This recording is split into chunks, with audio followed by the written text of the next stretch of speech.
7 दिवस ना, 7 दिवस 7 मिनिटासारखे गेलेत. गणपतीमध्ये 7 दिवस एकदम उत्साह होता. असं वाटतंय आता बरोबर वाजलेले आहेत 9 आणि आता आपण म्हणजे या मधल्या अंगणात जर गेलं ना, इथल्या बघताय तुम्ही, टॉर्च मारले मी व्हिडिओतून, जर इथं गेला तर एखाद्याला हार्ट अटॅक येईल, एवढी भीती वाटते. आता आम्ही आता आलो तर लय घाबरलो.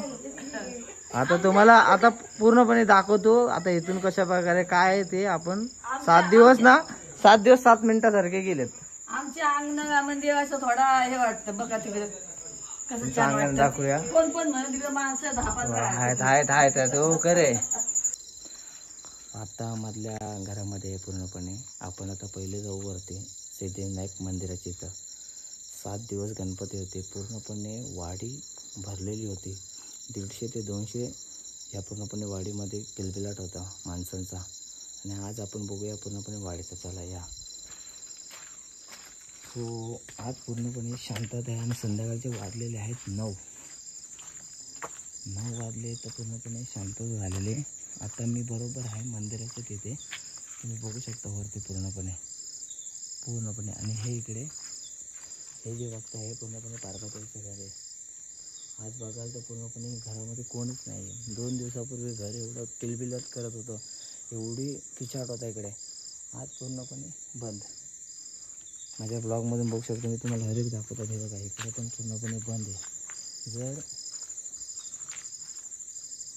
रात्रीचा जर आला ना तर नक्कीच म्हणजे भीतीचं वातावरण, म्हणजे घाबरून जाईल असं वातावरण आहे इकडं पूर्णपणे. चला हे अनंताचं घर. प्रत्येक घरामध्ये दोन लोक आहेत. इकडे शंकरबांचं घर आहे, इकडे शिरपवांचं घर आहे. तर 7 दिवस झालं लाईट चालू असायची. आता आपण जयराच्या घरी जाऊ. हीच ती जागा होती. ह्या जागा पत्ते खेळायचो. किती 2 दिवसापूर्वी इथंच पत्ते वगैरे खेळत होतो. मेंढीकोड 3-2-5 ह्या जागेवर. आणि आज बघा इथूनच गणपती घेऊन गेले होते, इथूनच गवर घेऊन गेलो होतो. हाच रस्ता होता पूर्णपणे. तानसेनच्या इकडं तर काय जाऊ शकत नाही. आणि मी आता पूर्णपणे पाठीमागचा परिसर दाखवतो.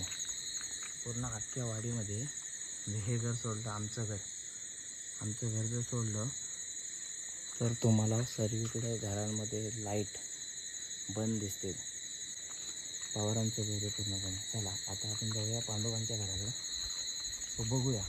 इथे गवर येते, बघू शकता. इथंच गवर होते, गवर यायची पूर्णपणे. आणि आज बघताय तुम्ही तर पूर्णपणे